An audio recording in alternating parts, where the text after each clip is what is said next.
Justice League 48, Cy Spurrier on the writing with Aaron Lopresti on the art. In fact, first thing I'll say is I thought Lopresti's art was quite nice as I was reading this. Well, Presti's art usually is. Yeah. Obviously we're going to a new arc with a new team, writer changing and everything. No idea what to expect from this. It's the odd moment face here or there, but mostly overall, I think it has a great tone to it. I think what I liked about just the choice of story here, which is still very much just kind of a, let's have a sort of romp Justice League story before we get to the next thing, is the setting is completely different. I kind of liked that it was a space story, because it was like, okay, immediately it feels very different from what we had last time. Yeah. Did Matt read this in the end? I know he wasn't sure. Nope, I didn't. So if I might go back and catch up, but any opportunity I can get to cut something, especially on a big week, I'm gonna take it. So sure. Wonder Woman's got a really cool mask for breathing in space, which I thought was nifty. It is nice very touch. Cool, isn't it? Yeah. So basically, they're out here because there's a ship that's been attacked by some huge alien entity. Yeah. They don't know when they get there. They just know there's a distress signal, so they're like, "Well, we should probably go and help." Yeah. And of course they're debating, like, Superman's not happy about hurting a creature that might just be acting to its nature. It's not necessarily malicious, but it's like, well, it's kind of about to rip the ship in half and kill whatever's inside, and Flash speeds in and finds out that it looks like a bunch of alien kids who are very helpless looking, and they're like, there's like 10 seconds here before it cracks the hull and all these kids die. So Superman sort of agrees, okay, let's look to like fighting it and hitting pressure points to get it away from the ship and so on. But Wonder Woman actually quickly swoops in and does a couple of things with some asteroids, and it turns out that basically it's protecting its own kind of offspring and its mate in the nearby asteroids, and the ship just got too close. So she actually diffuses the whole situation without hurting anything, and she's like, "Oh, I figured this out while she were debating what to hit," and makes even Superman look a bit like a lug. But the story then becomes, we're these alien kids are on their own and they've been set adrift. And we discover this moving world that is divided into the Cell and what was the other one called? The Spark. And they have an Empress who kind of rules over them, and she's a bit of a combo. Kind of unite both sides, but not by choice necessarily. She's a bit shitty. Well, to explain kind of like what she is though, is that the Spark are kind of all cyborgs, and then the Cell are, I'd say, more like natural mutants essentially. And the Empress is kind of this combination of both. She's kind of like, she looks kind of like if the Borg had taken the mutant kind and like assimilated them. So it's just kind of like a combo of the both. But basically, the Justice League bring the kids back, and it turns out like her rule is awful, and she basically jettisoned a bunch of kids to like keep people in line as a warning to what she would do to others if they rebelled. And the Justice League, it kind of becomes something that, every so often a Justice League story will tackle this idea of like how much should we intervene, because they come in and Superman insists that he has to stop her from killing people for whatever she sees fit, and Wonder Woman isn't sure that was the right move, and then ultimately these people don't know how to run the world themselves. They've just been under rule for so long, so they basically ask the Justice League, hey, can you rule us? Can you be our emperors? Yeah, this is so the bit where Superman actually intervenes is their return with the kids has essentially sparked a coup, and there's a lynch mob coming in. They've got the Empress down. Specifically, it was a message Batman sent to the world before they got there that they took as like a sort of like message of like, I don't know, help was coming, freedom is attainable. Pretty much, and then they arrived with the kids. So it sparks all this stuff, and they've got the Empress down, ready to.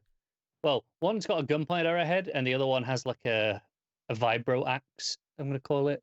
It's gonna like lop her head off, and that's when Superman just comes in, takes both weapons, is like, nope, not doing this.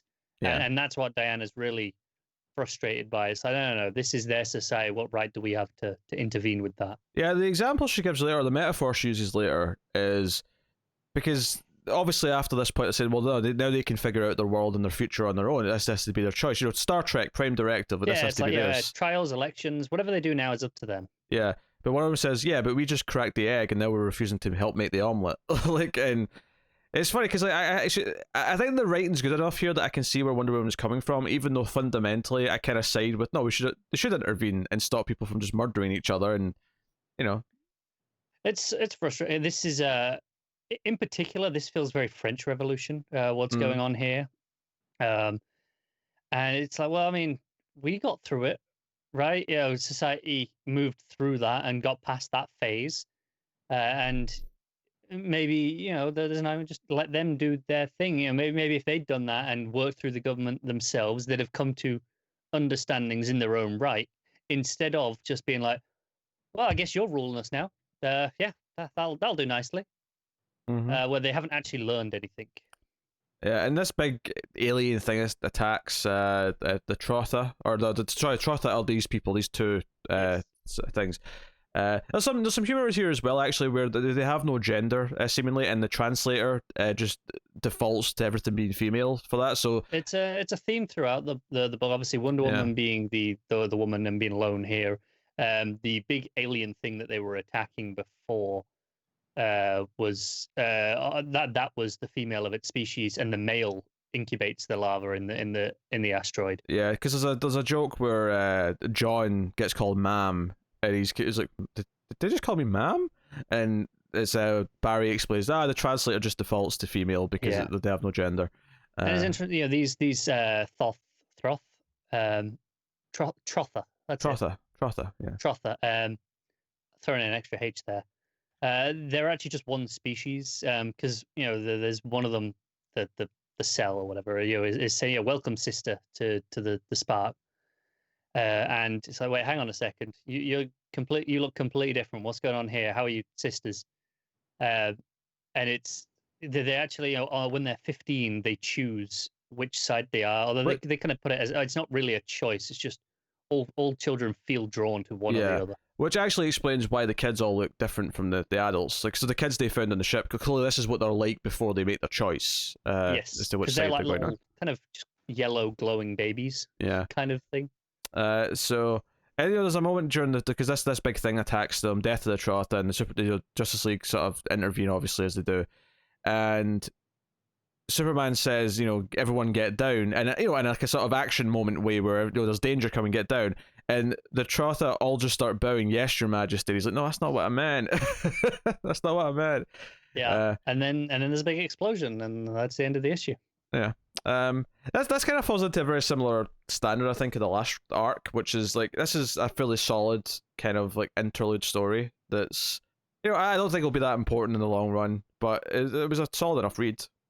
Yeah, I agree. I think it's a little clunky in the way it pits kind of Wonder Woman versus everyone. There's no one else on her side, and that feels a little unfair.